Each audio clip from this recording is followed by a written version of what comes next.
ఇంకా పాత రోజుల్ని తలుచుకొని గతంలోనే ఆగిపోతావంట అమర్. నీ ఆరు చచ్చిపోయింది, నేనే చంపేశానా. ఇప్పుడు నువ్వు తలుచుకోవాల్సింది నన్ను.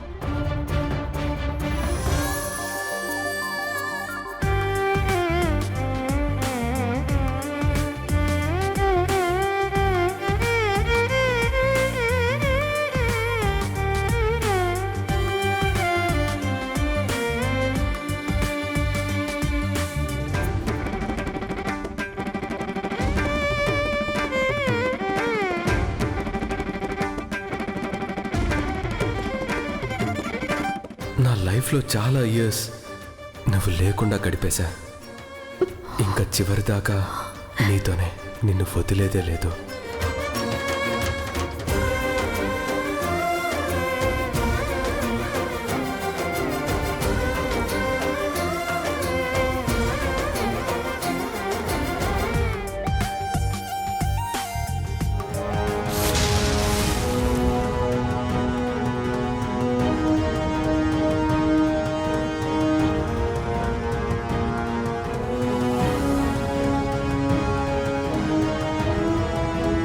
అమరేంద్రుడు తన పూర్వపు నివాసములకు వచ్చెను.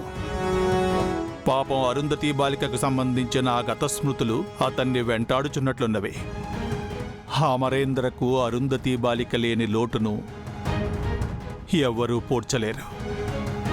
నారాయణ నారాయణ. ఈ సమయమున నారద మహర్షి వచ్చుచున్నారేమి? నారాయణ నారాయణ. నారద మహర్షులకు ప్రణామములు. ప్రణామములు విచిత్రగుప్త. అంతా కుశలమేనా? తమరు వచ్చిన పిదప ఎవరు కుశలముగా ఉండెదరు. ఏమిటి గుప్తా, నీలో నీవే ఏదో సంభాషించుకొంచుంటివి? ఏమీ లేదు మహర్షి. తమరుండగా మా సుఖ సంతోషములకు కొరత ఏమున్నదని అనబోచున్నాను, తమరడ్డుపడితిరి. అవును, నీవు ఈ మధ్య తరచుగా ఈ భూలోకమునుందే సంచరించుచుంటివి. ఏదైనా కార్యమున్నదా? వచ్చిన వెంటనే ఆరాలు మొదలుపెట్టితిరా? ఏ కార్యము లేదు మహర్షి. బాలకుణ్ణి చూచుటికై వచ్చితిమి.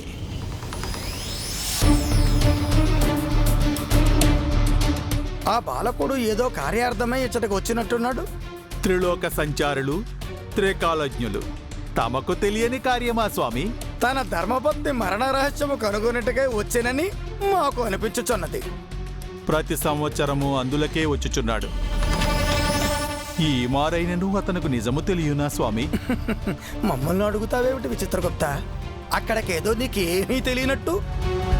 మాకు కొంతవరకే తెలియను మహర్షి. తమకు సర్వము తెలియను కదా. విధాత తలంపు ఎట్లుండను ఎవ్వరము గ్రహించలేము విచిత్రగుప్త. వేచి చూడుము ఏమి జరుగుతున్నదో.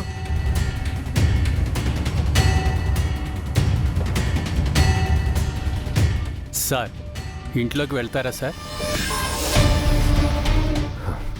లేదు, పద. అలాగే సార్.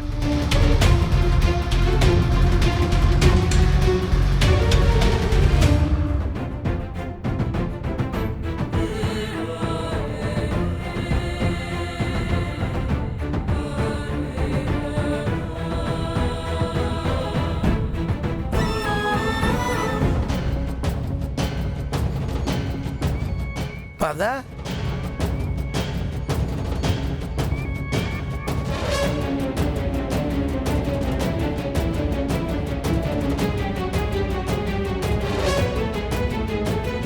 మహర్షి, ఈ దుష్టబాలిక కూడా వచ్చినదేమి? ఆ దుష్ట బాలిక గురించి తెలుసుకున్నట్టుకే కదా అతను వచ్చినది. ఈ బాలిక ప్రతిసారి తప్పించుకొనుచున్నది మహర్షి. ఈసారి విధి మరోలా సంకల్పించినది.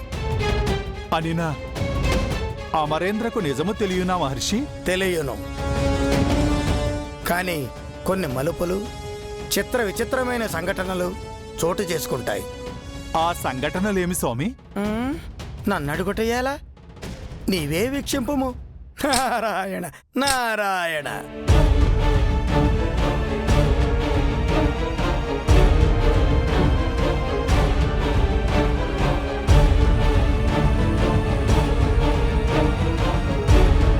ఎక్కడికి వెళ్ళాలి సార్? టెంపుల్కి వెళ్ళే దారిలో ఒక మైల్ రాయి ఉంటుంది, అక్కడికి తీసుకెళ్ళు. అలాగే సార్.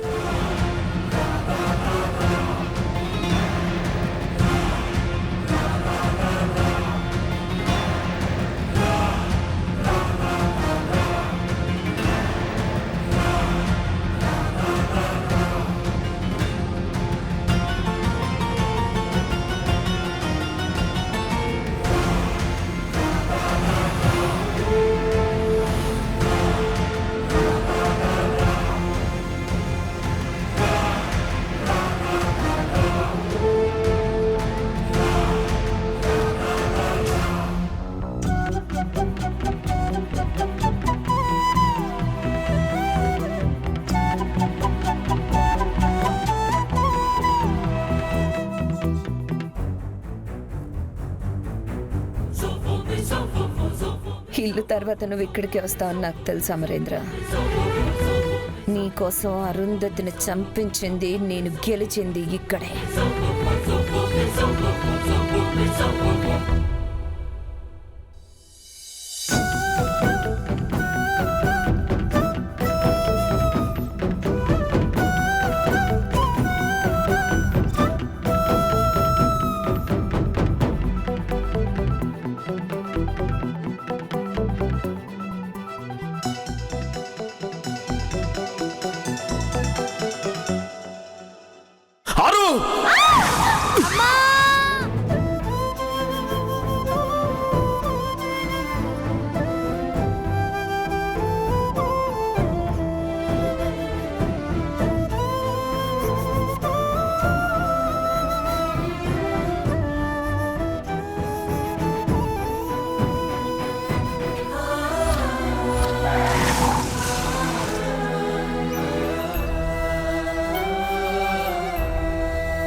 సగం ఊపిరిని ఇక్కడే పోగొట్టుకున్నాను.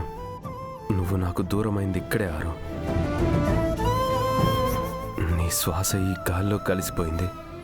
నా జీవితం అంతా వెతికినా అప్పుడు పోగొట్టుకున్న నీ శ్వాసను ఎప్పటికీ దక్కించుకోలేను.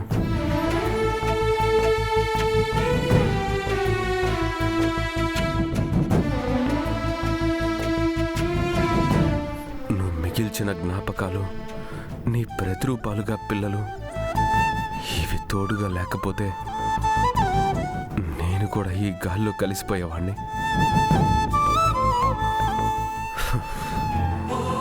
నీ మరణం నాకు తీరని లోటైతే ఆ మరణం వెనక నిన్ను ఎవరు చంపారన్న ప్రశ్నకు నాకింకా సమాధానం దొరకలేదు.